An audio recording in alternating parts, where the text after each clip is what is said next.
I mean, the thing is, all the top 5 albums that I had at the end of quarter one are like still really good, and I would love to say that they are still my favorite albums, but they're not, because a lot of other good shit's come out since then. Yeah. And will in the next couple of weeks. Right. That's the other thing is like I got Better Love this week. Time is this week. US Girls is this week. Time is this week. I mean, I don't know that I'll really be able to rank anything that comes out on the 27th. Like, it just is impossible. Yeah, especially since we're recording on Sunday. So yeah, there are 3 albums that I think are quite likely to be high ranking for me by the end of the year on that list, or on that day. Yeah, that's understandable. Plus other good stuff. Plus, I mean, obviously, I'm only going to be listening to the 7 Lost Springsteen albums that are coming out that day. Clearly, yeah, duh.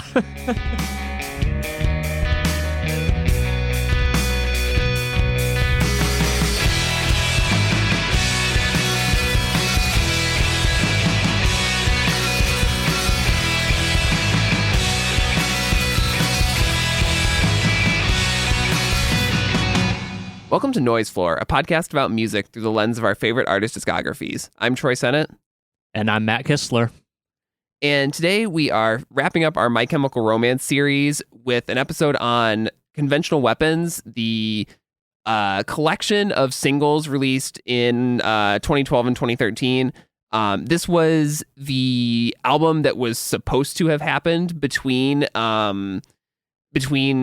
Black Parade and Danger Days that was recorded and then abandoned, and we'll talk a lot about that. We're also going to talk about some other sort of odds and ends in the My Chemical Romance catalog, songs they released after they broke up, and we'll talk a little bit about the Paper Kingdom, I think, the maybe possibly or possibly not happening new album.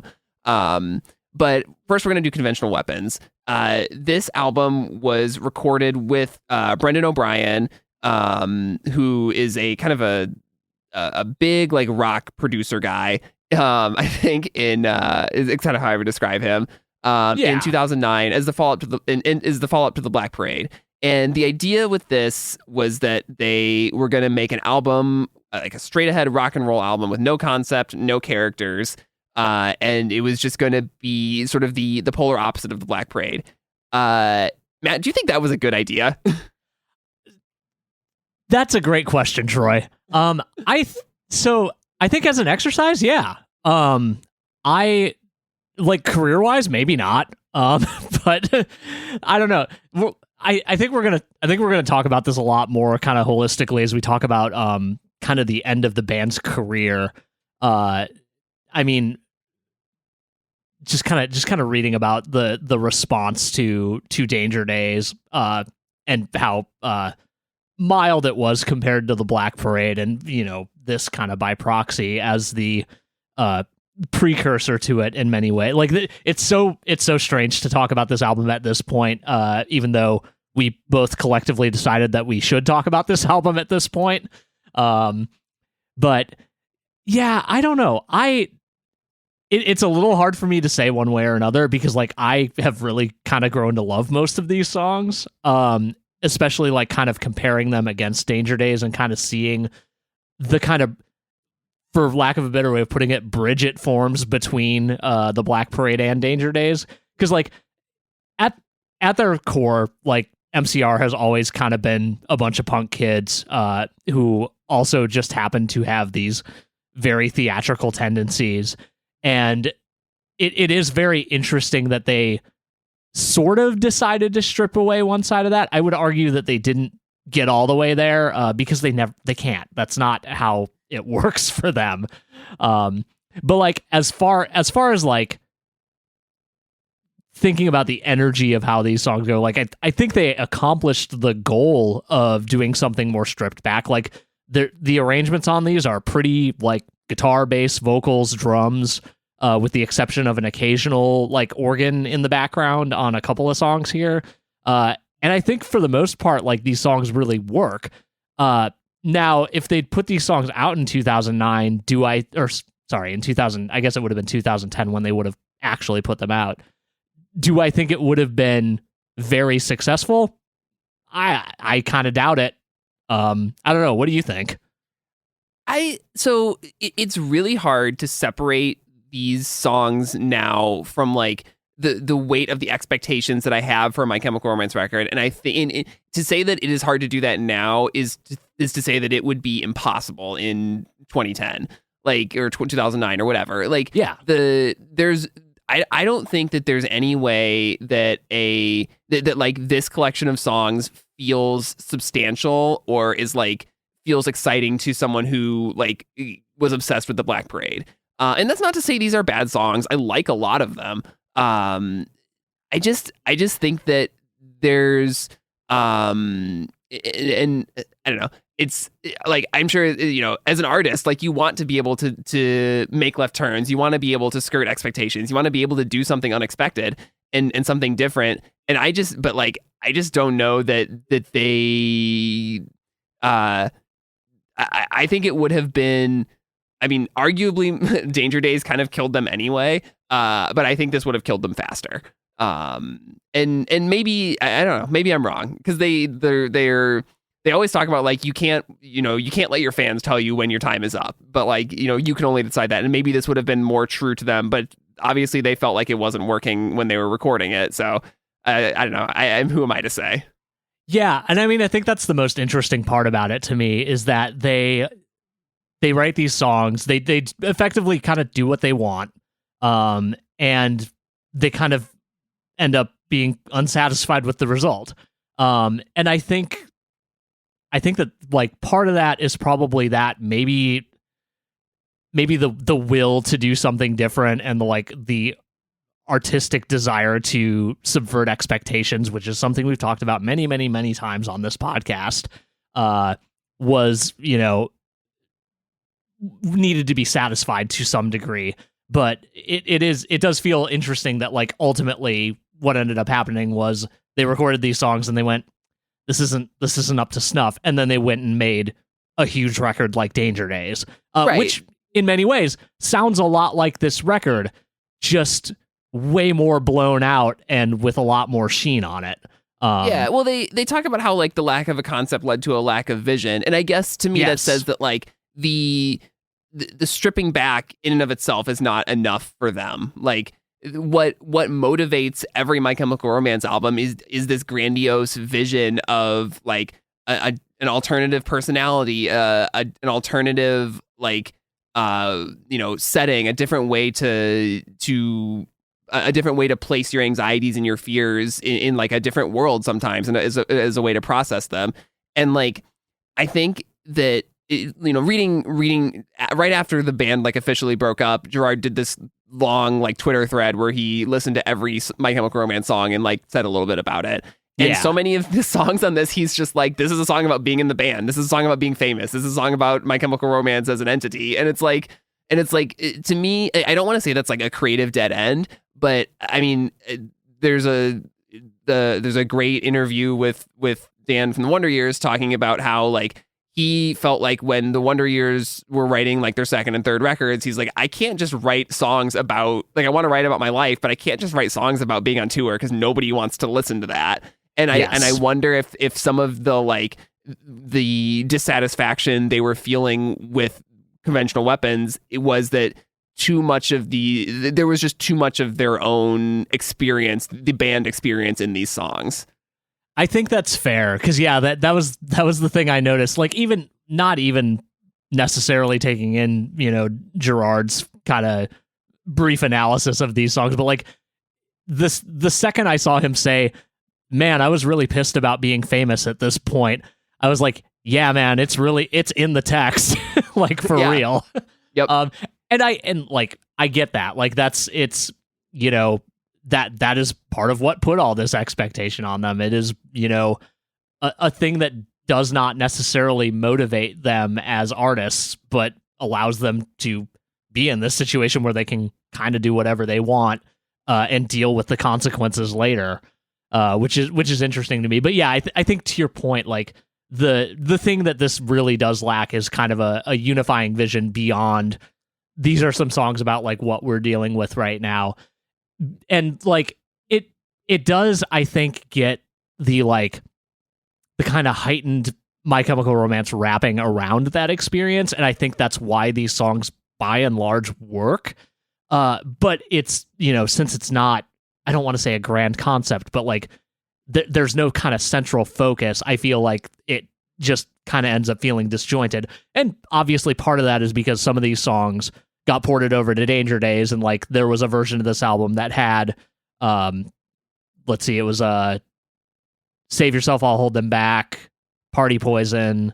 That was even a working title for the album, was for Conventional Weapons, was Save Yourself, I'll Hold Them Back. But yeah, that one, Bulletproof Heart. Yes. And there's one other one. But anyway, like those songs are not here because they ended up on Danger Days. So like, we're kind of left with whatever was left, which is maybe its own problem. Right. And I mean, I think the way that they package these as ultimately as singles is pretty intentional, where they're able to pick, like, here's the two songs that kind of fit together stylistically. But so we should talk about this before. So they do decide to scrap this album. They go to Rob Cavallo, and he says they sound like they had been in a car, like the band had been in a car accident. But this got me thinking about lost albums, and it like, this is, so when my dad and I talk about music, my dad has this thing where he says, like, every great band has a lost album. And that always got me thinking, it's like, oh, I wonder which of like the bands I love could be great based on that criteria. Right. And like the classic one in our scene was Green Day, because with Cigarettes and Valentines, whether or not you actually believe the story about losing the master tapes or whatever, which I absolutely do not. No, not for a second. They did have an album that they made and decided not to finish or not to release. And like they've slowly sort of, gotten those songs out in other ways over the years. But I always, I developed this sort of like obsession with lost albums or unreleased albums. And, back when I could bear to listen to Ryan Adams, that was like the most fascinating thing about his career, was that dude had as many unreleased albums as he had released albums. Yeah. And, or there's the Sunny Day Real Estate album that is allegedly just in Dave Grohl's sock drawer, according to William Goldsmith. Sure, William.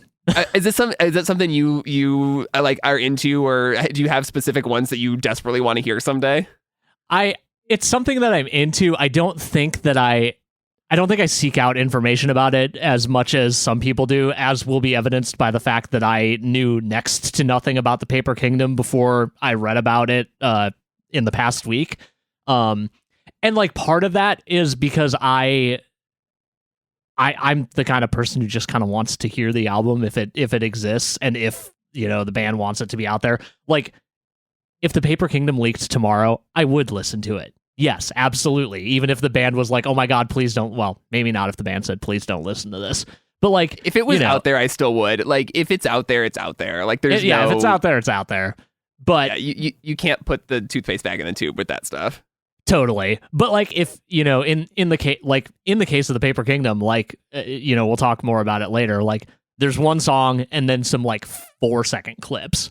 And while that's fascinating to me, and I do like the song that is like kind of fully there, I'm like, I kind of almost wish I didn't know about this in a way.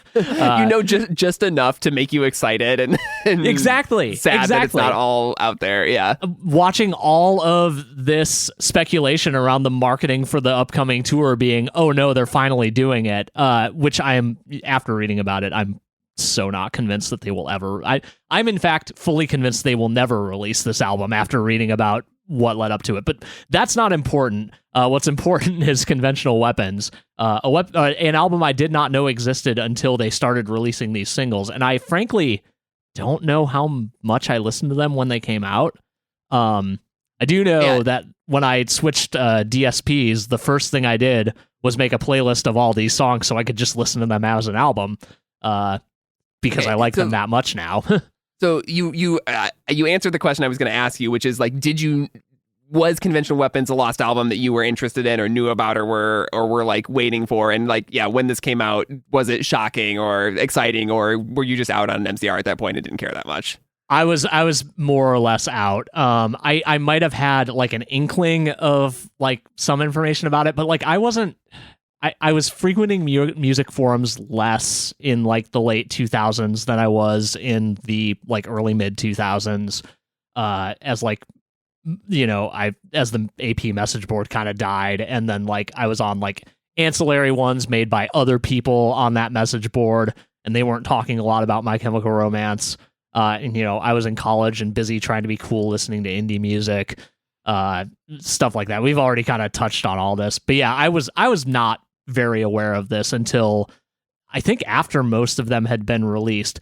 And once again, had the opportunity. These 7-inches were available for so long, for not very much money compared to how much they are worth now. And boy, howdy, do I wish I'd just pulled the trigger on all of them and just had them. I'm pretty sure I saw one in a Hot Topic at some point.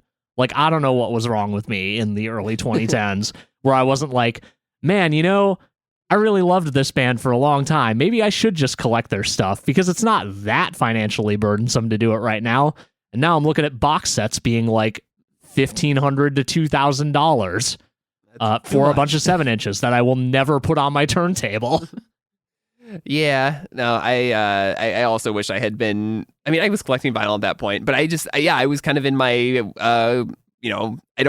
not following My Chemical Romance that much. But I remember, like, I knew that there was an album that they had scrapped. I don't know how much I knew about it, but it was one of those things that it was like, oh, I wish they could close this one loop, and I would be really interested to hear what this would have been, because I had obviously not liked Danger Days that much at that point. And and that probably fueled it too among a lot of fans. It was like, oh, maybe this thing that they were doing instead of Danger Days would have been a lot better. I would have liked it more. But I remember when they announced the first one of these, it was like a crazy day on Absolute Punk. I remember it being so exciting, and I was pretty stoked to hear the songs. And I'm sure I listened to at least the first couple, and I don't remember ever listening to any of the other ones until many, many years later.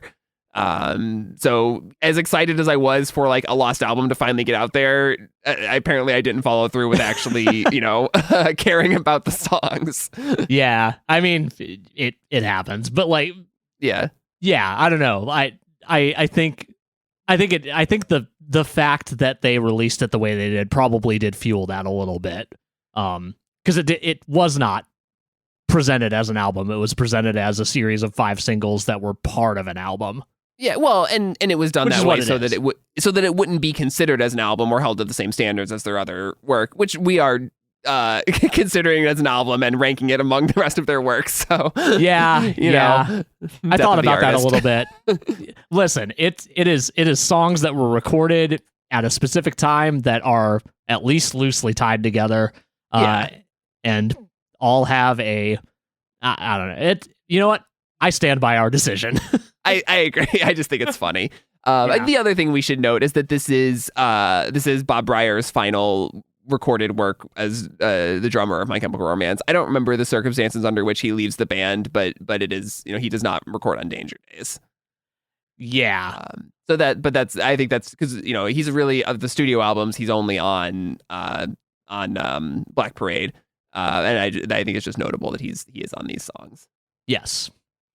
We should get into the songs. The first of these 2 7-inches, we should kind of consider these together, I think. I mean, we can talk about each song individually, obviously, but the first of these 2, or these 5 7-inches, they just call these number 1, number 2, number 3. So, great titles. Yeah, really good. Differentiated mostly by the different weapons that are on the artwork. But the first one is Boy Division and Tomorrow's Money. I feel like these are kind of the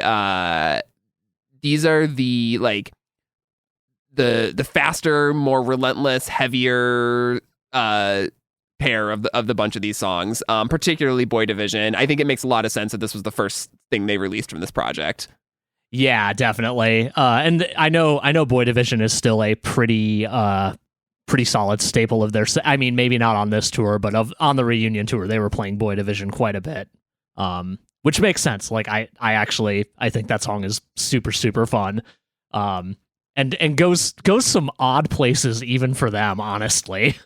Yeah, it's got a legit breakdown in the bridge, which is really cool. I'm gonna say this a lot. I think they were trying some really different things with, not necessarily with song structure, but with the way that they were putting together the melodies, especially in the choruses. And this one has this like constantly ascending quality to it. It's got a really cool guitar lead behind it.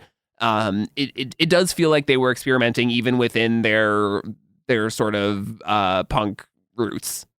Yeah, definitely. And like it feels like they've kind of got a sprinkling of like a lot of stuff they've done before and then like kind of where they feel like they're going. Like that like ascending and descending riff that like happens, throughout at least the beginning of the song, I think maybe all the way through, is like sounds very like classic MCR. But then we get that enormous breakdown and that like big weird la la la la part, which I absolutely love. And then we've got that like super poppy part of the bridge where they do the "We Got the Bomb" part. This song is just like kind of a roller coaster in a weird way.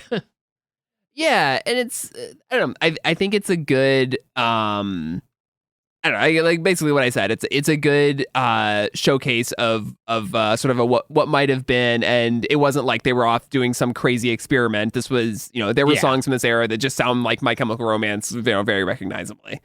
Yeah, for sure.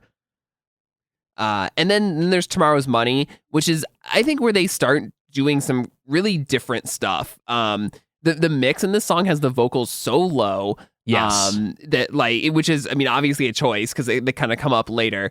But this is the first of these songs that is kind of gets that theme of, this is a song about being in a band. This is a song about being famous against your will, kind of. And it has some really cool guitar leads and a really cool solo, but I think this is really a song about like an artist relationship. Or more, I think it's more about an artist processing their fans' relationship with their record label, if that makes sense. Like, it's a song about the commerce of music, and how the artist just gets used and the fans just get used, and it's all about like, making money for the label. Yeah, and I mean, I think you talked about how the vocals are really buried on this song. This song reminds me, like, the way that this song is mixed and like the way that the kind of vocals are in general. And like really just the whole song. This is like so heavily influenced by In Utero era Nirvana. And I feel like that is informs the theme of the song a little bit too. Because I see parallels there in a lot of ways. It is a damn shame that we never got a Steve Albini produced My Chemical Romance record. Oh my God. I feel like they would be a real match for each other. That would have been incredible. Yeah, for sure. But yeah, like, they get real explicit about, that the theme that you touched on. Like, there's that line, "Rebellion's not a t-shirt you sell." Like, this kind of, I mean, it's kind of funny, that we're talking about this band after talking about Rise Against and like kind of their relationship with their fans, because I feel like, the way that MCR has always like kind of held themselves up and like, talked about their music and the way that they want their fans to be good to each other and good to other people in the world is so like I feel like the gulf between like how MCR feels about the commerce of music versus how Rise Against feels about the commerce of music is like weirdly different, and I'm not sure I can place my finger on why, aside from just the incredible amount of fame that MCR got. Yeah, and it feels like, I mean, it feels like Rise Against sees the record label as a necessary, if necessary evil is the right word, but like they want to make their music and they kind of need the machinery to get it out there in the world. I don't know if that's still true. That is the kind of thing I'd love to talk to them about someday. Yeah. But this song, like Tomorrow's Money, feels like antagonistic to the idea of a music industry, which makes it even more fascinating that My Chemical Romance, and I don't know the details of their record deals or whatever, but they feel like the ideal band to start their own, independent label or do like a, just work with one of those like distribution houses or whatever that handles all like the promo and stuff, but they would own their own masters and whatnot. Yeah, it is interesting that like this was all kind of happening right around the time that we were starting to get this kind of direct to consumer thing happening from bigger bands. Like, this is not. Oh, I guess the recording of this is like what, right after not King of Limbs, In Rainbows. It's a couple years later, but yeah. Yeah, a couple years later, and Nine Inch Nails, the Ghosts is the one I'm thinking of. Like those being like the obviously biggest examples. Bandcamp is like kind of starting to come up around this time. Like I think they were founded in 2009. So, but yeah, I think you're right. Like it feels like they would have been absolutely like primed to be the kind of band that does that kind of thing. Yeah. And or the sort of opposite is if they this what the song literally says, like if you crash and burn, like the label will keep milking your unreleased songs or whatever for the rest of your eternity if you are a Jimi Hendrix or whatever. Right. Then so that's the first 7-inch. Then you get to number 2, the knife 7-inch. Yeah. This is when Lisa and I talk about this. She's always like, "Oh, is that one is it on the gun one? Is it on the knife one?" This is like how we differentiate these. The gun one, which does not contain the song "Gun," because this one does. Yeah, right. Because there's 2 different gun covers. But yeah, so this is Ambulance and Gun. These are my 2 favorite songs from this block of or this collection. These are the ones that really feel like the middle ground to me. Like this is some of the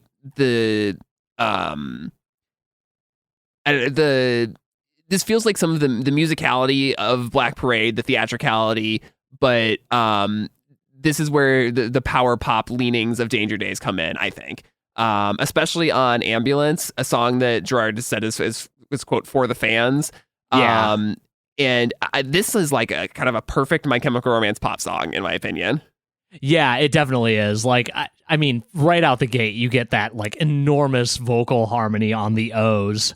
And it's like, okay, we're doing a new thing now, but also it has ingredients of the things that you liked before. Yeah. So okay, he's doing something in the vocal when the vocal melody in the verses especially is just so satisfying, and I don't know if it's the chord progression or what. I should have learned how to play the song to try to like break it down. But something about the verses of the song are like nothing else that My Chemical Romance has ever done on any other song, and I love it so much. Yeah, definitely. I think that's very apt. I mean, I don't know what else to say about this. Like, oh, this has a lot of piano in it, which is, I mean, they had like touring keyboard and piano players for a lot of this time. And I don't know if it's James Dewey's playing on this or someone else, but I really like the piano line in the bridge. Yeah, the piano line in the bridge is great. That like kind of post chorus that happens before the bridge, and I guess on the outro too. The like, it's driving you down. Like that's a good sandwich around that as well. Yeah, it's a good one. Like I said, I think this is my favorite of the bunch. And then there's Gun, which is I guess a more politically leaning song. It's a song about or at least inspired by meeting injured veterans of the Iraq and Afghanistan wars. And I mean, I think this really is just a song about how much we mistreat and sort of con people into going into the military, and how the military recruitment and the military industrial complex preys on young people. But it's also a really great pop song. Yeah, it really is. And it's one of those songs where like, that like somebody who's not paying that much attention is going to interpret this completely wrong. Like, yeah. Just because that the big hook is, as soon as I get my gun, don't even have a gun, etc., etc. like yeah, it's so fun to me. It's so interesting to me, and I guess fun, that a song like this is wrapped in these like very like just fun is I guess the word that I have. These like really fun pop trappings. Like it's a very immaculately like assembled song in that way. And like it rides that kind of tension that like MCR has always had behind them, from people that aren't actually listening to MCR, just kind of seeing the way they are and like seeing the imagery around them and going, oh, this is dangerous. This band is a death cult. Even though they're a band that regularly encourages you to push through and keep on doing the thing that you're doing, even if it's hard. Like, I feel like that's an interesting tension that I think they're really like intentionally playing with here.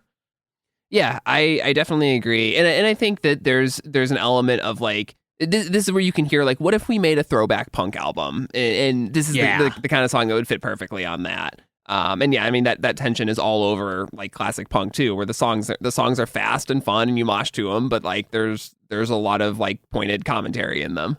Yeah, totally.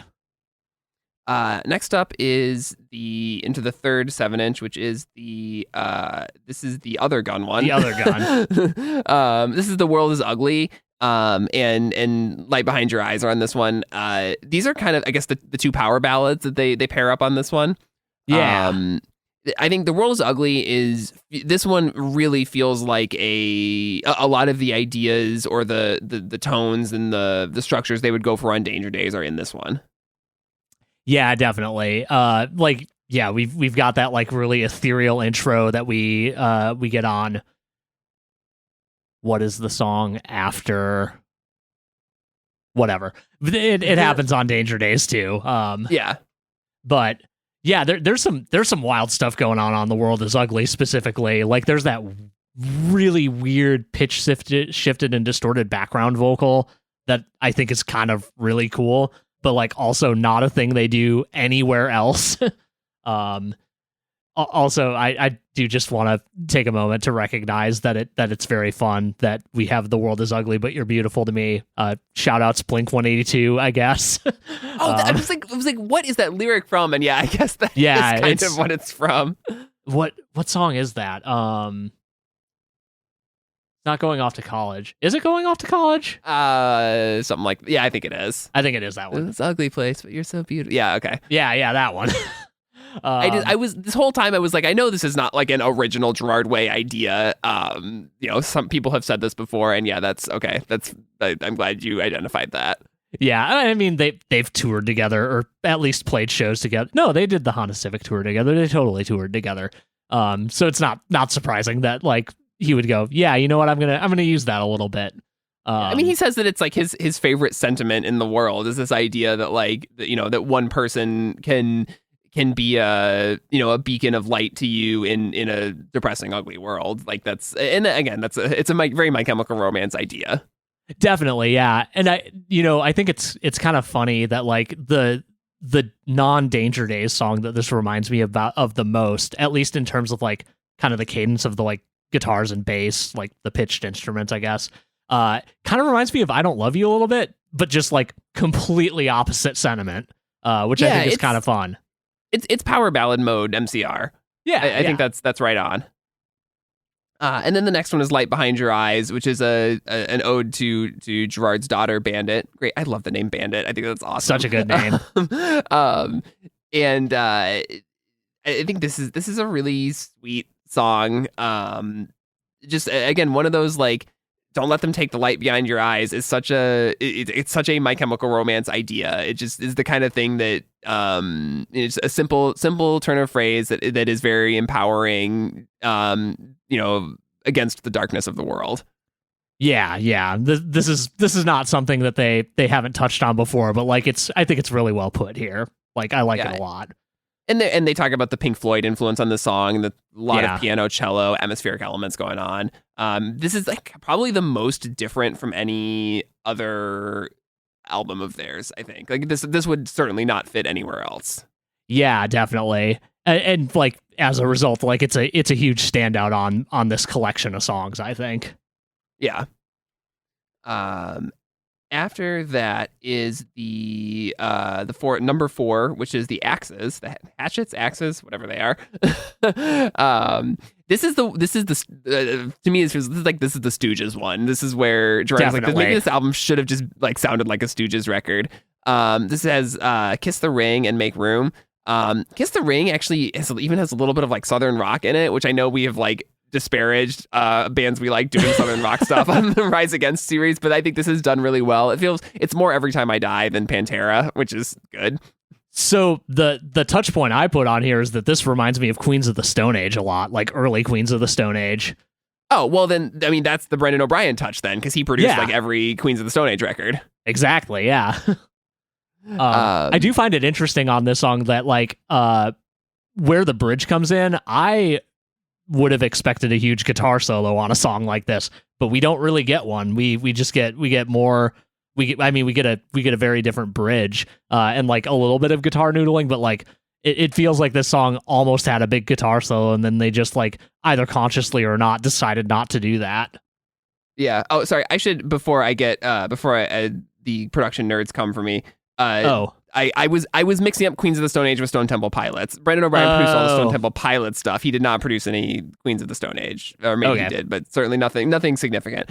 Regardless, those two bands are not that far apart in style and influence. For sure.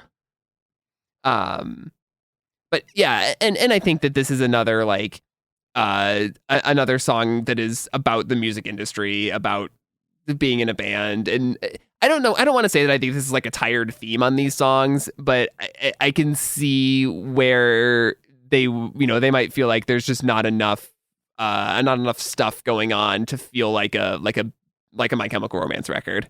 Yeah, I get that. Then there's Make Room, which is just like a gnarly punk rock song. Yes. About like this discomfort with being famous, and this is one where they just truly reuse a piece of it for Na Na Na. That bridge, they lift straight out of this one. Yeah. And I when I hear this opening riff, I'm like, this is kind of like Party Poison a little bit. Not necessarily just in terms of like, harmonic motion, but like a little bit in terms of energy, and maybe a little bit in terms of harmonic motion.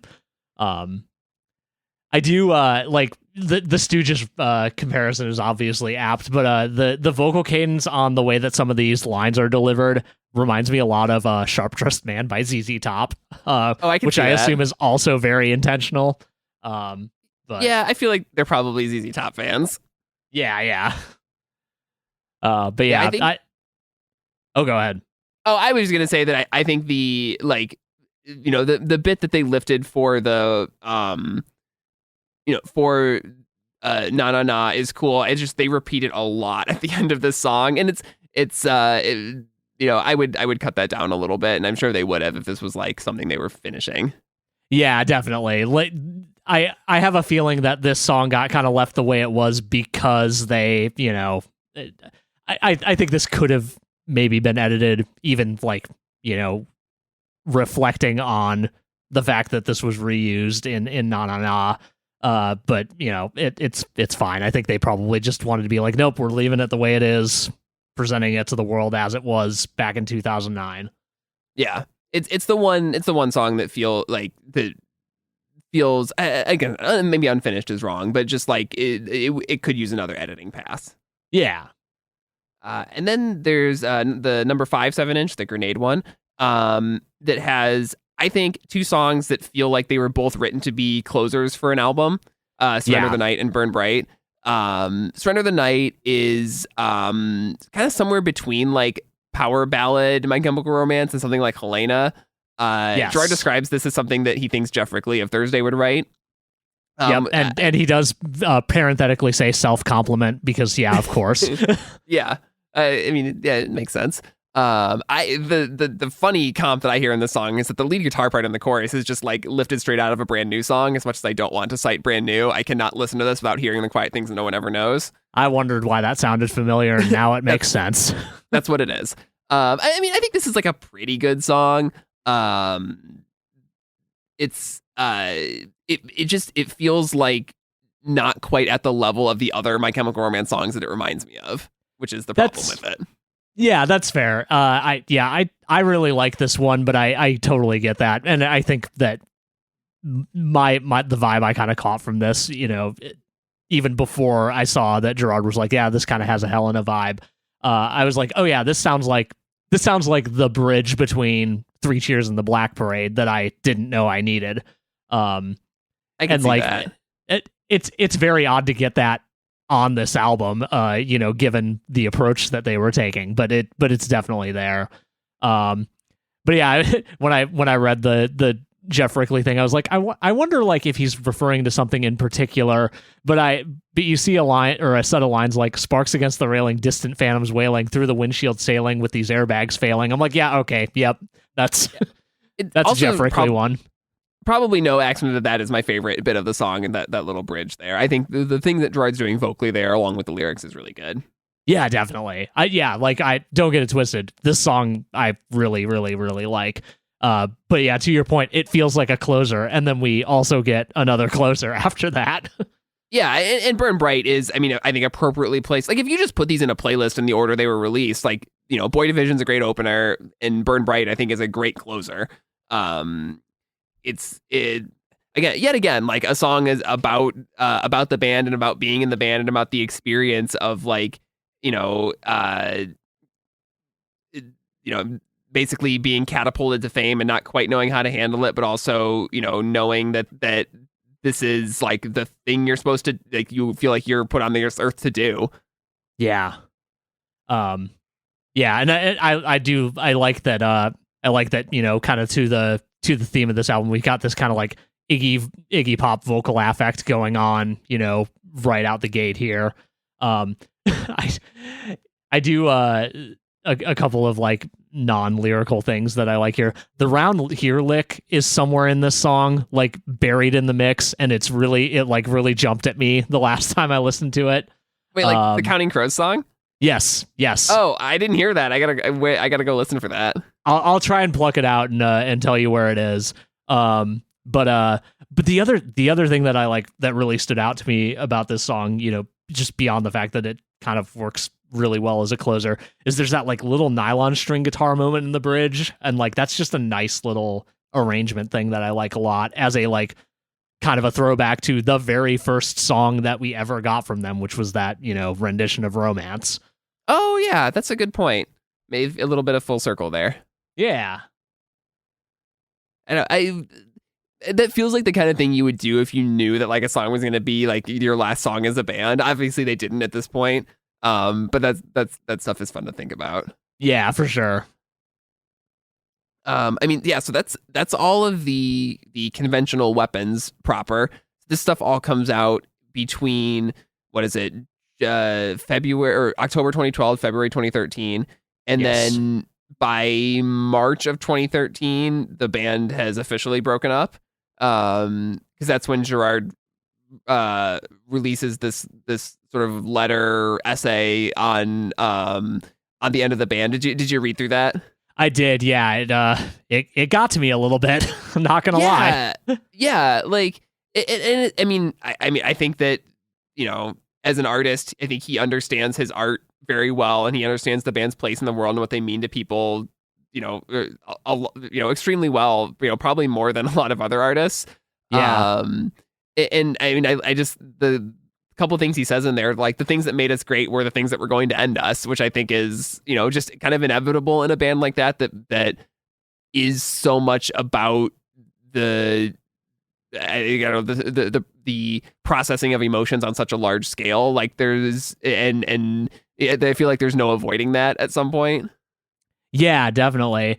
And just kind of the description of like, not necessarily the propagating moment that made him realize he had to be done, but like, the moment that kind of encapsulates like, oh yeah, this isn't working for me anymore. Being at what was the festival? The Bamboozle. And yeah.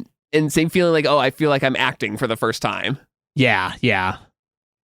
Do you remember when this came out, or were you just still kind of like not really paying that much attention to them? It's like, oh, well, I guess My Chemical Romance broke up. Not that. It was kind of the latter. Yeah, I did not read this back in the day, and now I have to read it on Fandom, which is the worst possible way to experience something like this. Twit Longer doesn't exist anymore, or is migrating, or whatever. Yeah, X Longer, I guess. I don't know. Yeah, Jesus. Sorry. But I mean, he ends on this note that My Chemical Romance is not a band, it's an idea, and he's not the first person to say something like that about their art, but I think it is that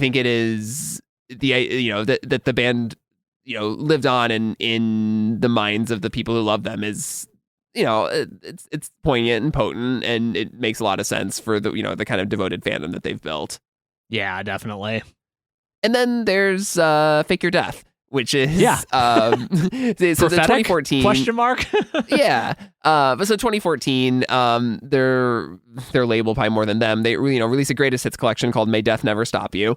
And I remember by this point, I'm like a little bit back on board. I think I had probably started revisiting these albums a little bit more. And I remember this getting announced and hearing Fake Your Death when they released it and just being like, holy shit, this is like, I didn't know they had this one in them. And it is, the song is like a eulogy. Gerard describes it as a eulogy for the band. I think they wrote this, in sessions after Danger Days, which were pre Paper Kingdom. I don't know how to put all this stuff together. But, yeah, somewhere it said it was during the Paper Kingdom sessions, but it doesn't sound anything like any of that. So no, and it's a different. Everything about it is different. We'll get to it, but like, yeah, this is. He said he maybe didn't know when he wrote it, but should have. This is kind of the eulogy for the band. It feels to me more like the natural next step from Sing. It's a song that's built around this like piano and drum loop. It's almost like My Chemical Romance Stomp Clap, I guess. I have the word stomp clap written here, but it's love a piano song with stomps and claps, but isn't a stomp clap hey song. Yeah, but it's their take on that, and that is what was popular then, which is why it's kind of funny that like this song is. To me, it sounds like their take on this like totally often inane, annoying genre, but they do it really well. Yeah, definitely. This has been stuck in my head all week. Even just like the chord progression, I'm just like humming it, and a bunch of the lyrics are really good. I don't know. It's and like you said, it is kind of ended up being kind of prophetic. Yeah, it's. I don't actually know if I listened to this song back in 2014 or not. I'm sure I did casually, like at one point, but it didn't stick with me for some reason. But like coming back to it now, I'm like, oh my god, this is actually incredible. Like I think it's one of their best songs. It's definitely up there. I don't know if I hold it in as high regard as you, but like I recognize that this is absolutely something special. Like the fact that they pulled off a song like this is wild, given how the band sounded up to this point. And like yeah, it's been stuck in my head for the last few days. Like it's so insanely catchy, and like really it feels like a My Chemical Romance song, despite all of those wild sonic differences from anything else they'd ever done. Yeah, and thematically, it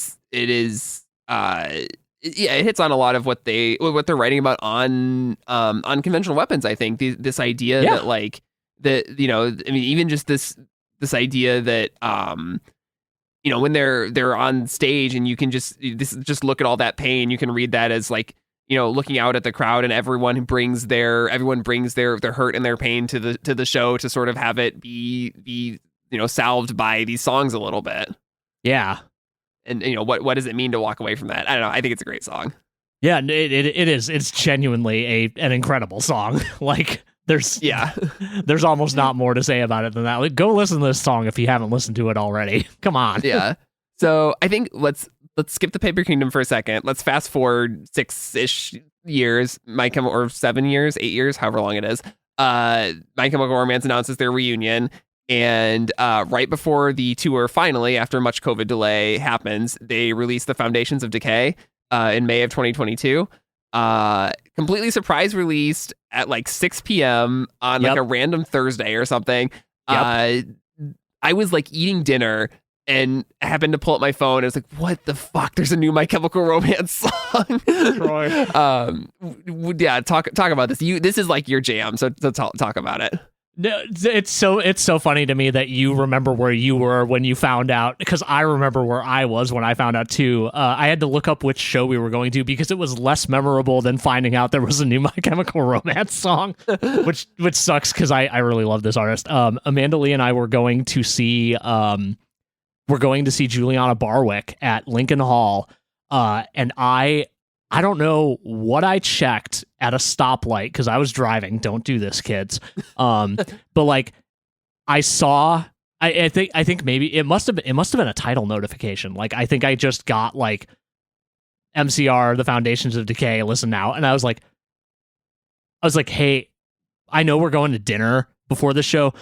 I need to sit and listen to this 6.5 minute long song before we do that, because I will be thinking about it the entire time if I don't do that. And I'll be doing that anyway. You didn't just assume that it was one of those like fake, French trance artists that has the same name as a big emo band that puts out a record every once in a while? I should have, but I wanted to believe so bad that I just let it happen. Time it paid off. Yeah, exactly. It's wild.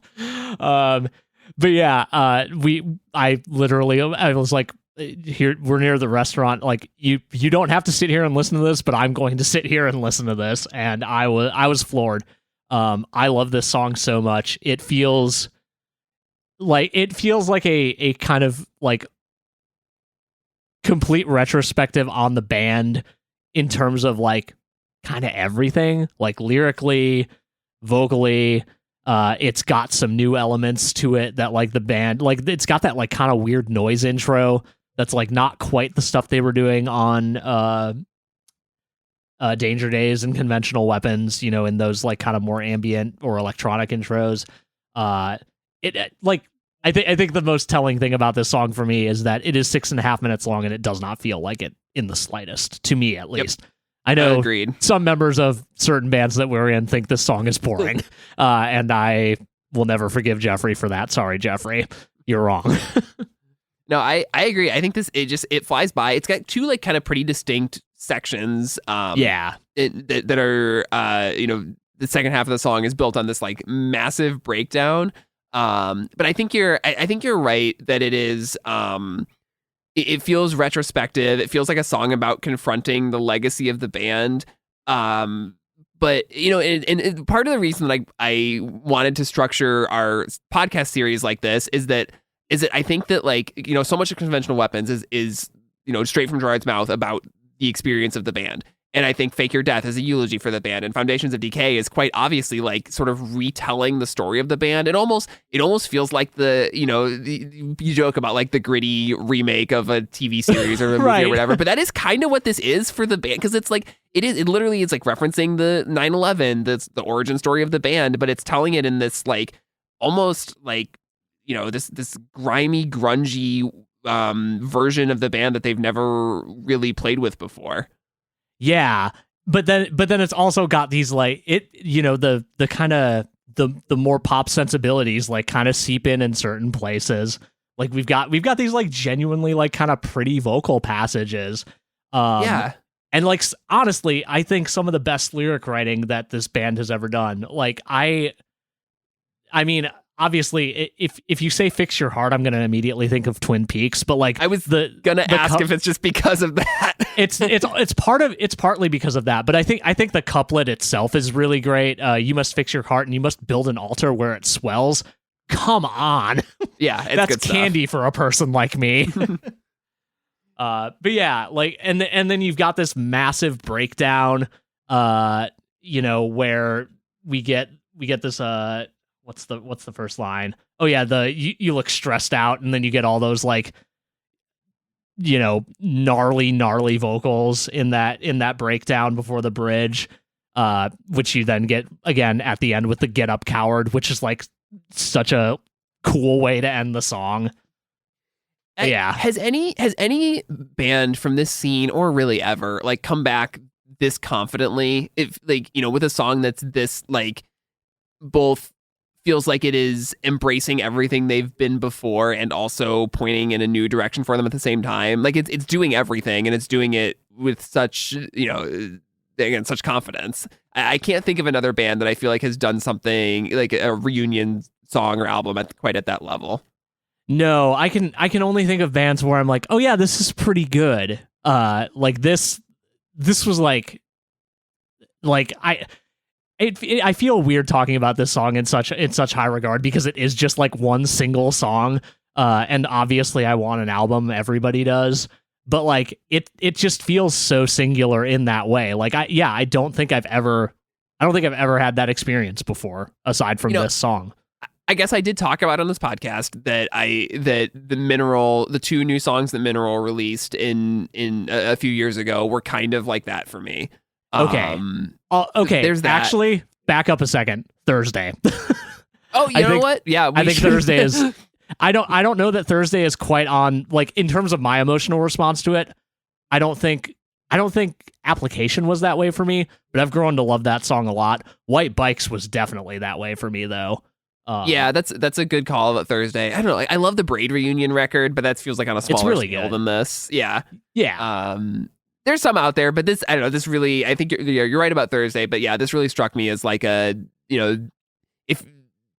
if you're gonna do a new song after a reunion, like it should be this good. Yeah. Yeah. So I mean, that's where we're at musically with My Chemical Romance. Now there's the other lost or unfinished My Chemical Romance album, which is the Paper Kingdom, they were working on this after Danger Days, and this is an album that in interviews and stuff they've talked about just being this very dark, isolating album about a support group for parents who have lost children in horrible ways. It's at various times Gerard has said, like, this is actually not a story I wanted to tell. We scrapped it because it was too dark, couldn't be in that headspace, stuff like that. But apparently some of the songs have been finished, and pieces of them and one full song have been leaked through various possibly crypto infused trading schemes or whatever. There's some website out there where you can use your bitcoins to buy leaked songs that no one else has or whatever. Yeah, they don't invite me to those forums. That's fine, I think. Yeah, but a couple of these have come out. Mostly the kind of important one is this song called which I guess has been semi-verified as legit because it gets copyright struck whenever someone posted on YouTube. Also, there was that one there was a social post, the summoning post, yeah, which originally had the intro to a snippet of the string intro.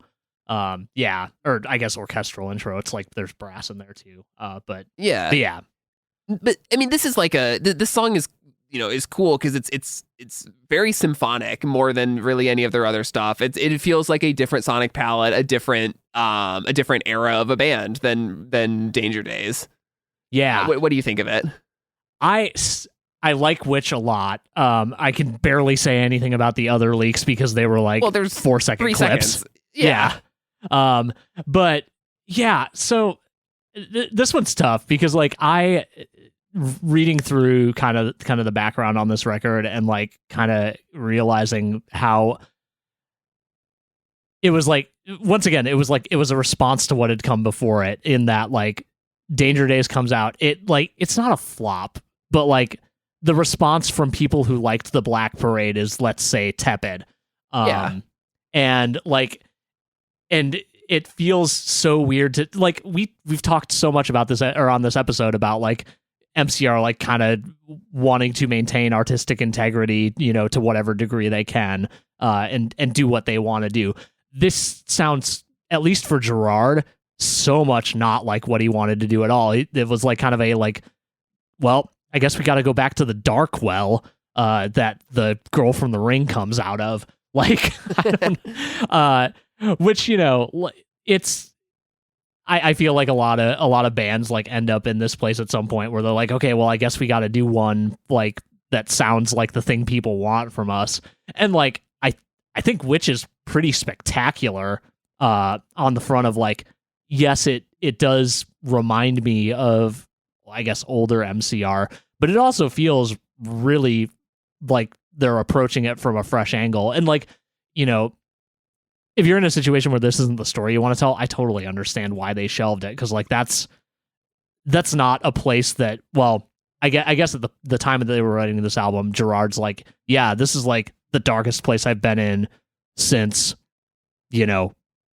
maybe before starting the band, and obviously the period after Bullets and around Three Cheers where he was like deep in the throes of addiction, but like apparently this is like second or third worst on that list, which is terrible, honestly.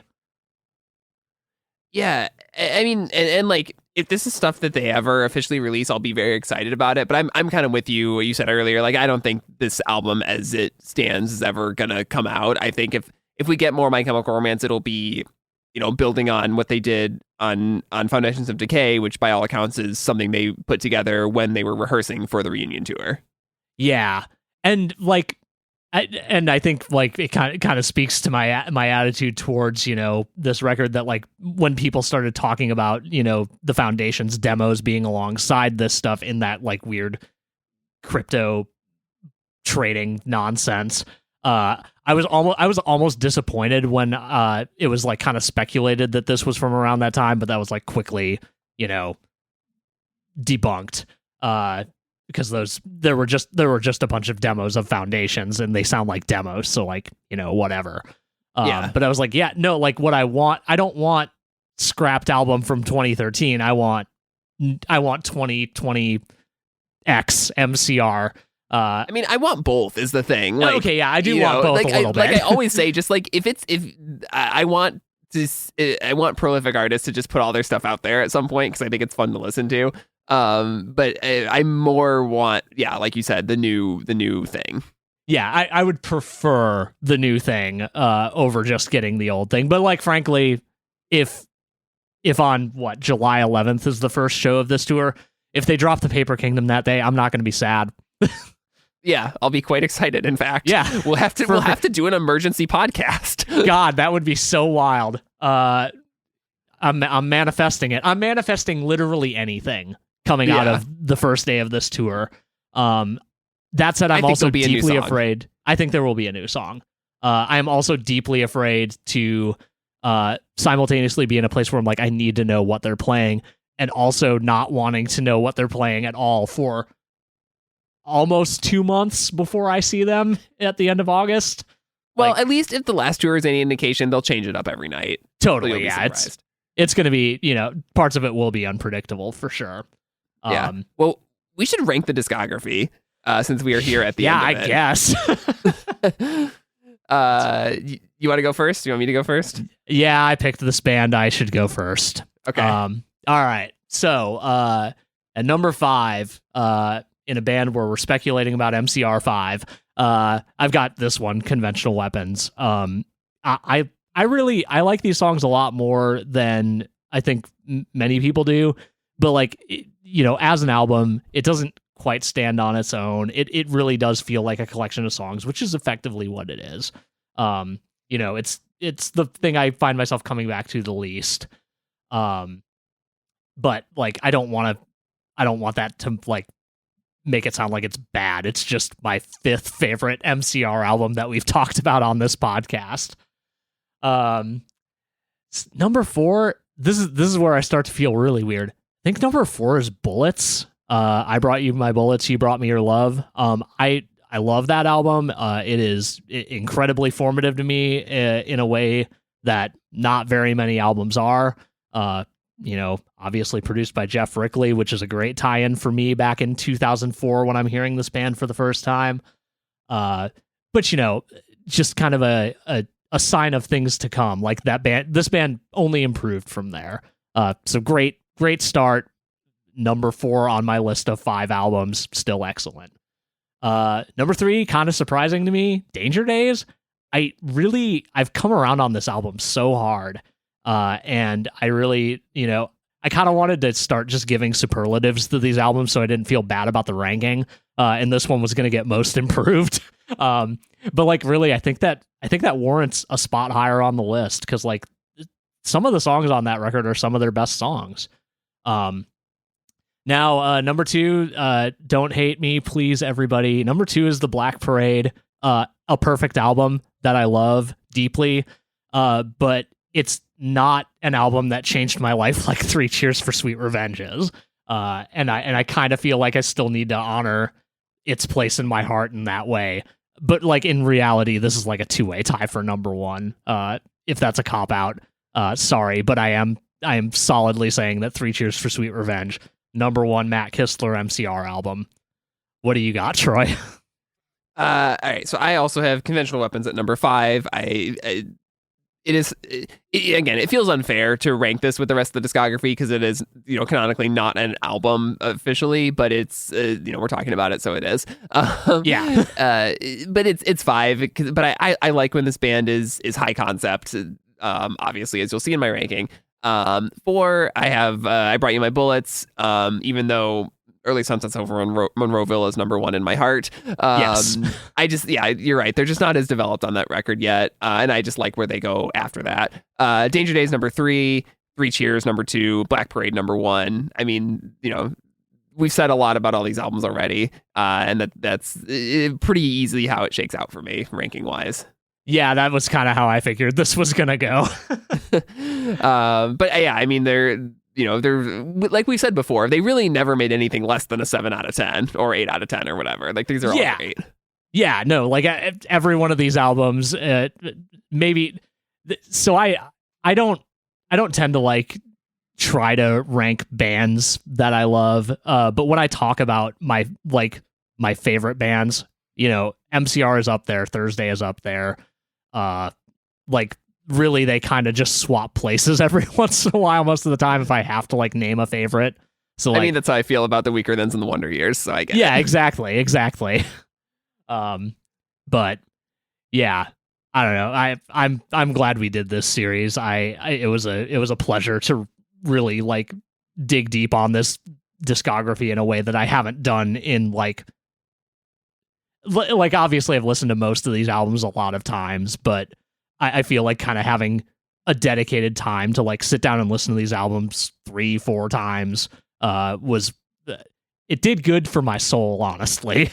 Yeah, I mean, I think that's the case for doing a podcast like this about like bands that we love is like it's rediscovery or for me in some of these cases it is just discovery. Like I really hadn't listened to Conventional Weapons much. I really hadn't given Danger Days its due over the years, and so yeah, these albums were great to revisit and feel like I am coming at them with older, fresher ears, which seems like an oxymoron, but like, you know what I mean. Like it's I'm hearing these.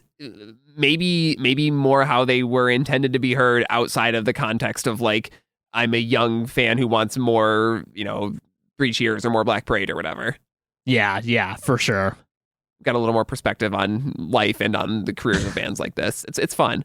Yeah. I think I said this on an earlier episode, but it does feel like a lot of this stuff like didn't necessarily grow with me, but I eventually grew into it. And I think that's kind of great. I agree. Well, it is time for some random recommendations. What do you got? So I'm gonna recommend an album that I stalled a little bit on listening to. It came out a few weeks ago now, and it's the new Little Simz record, Lotus. Little Simz is a really, really excellent hip hop artist from the UK, and her new record, Lotus, is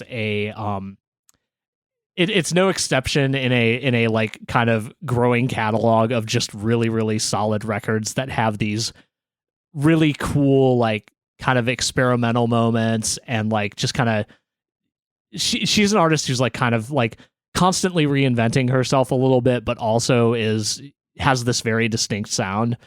This record in particular is about a kind of more or less a breakup with a longtime musical partner.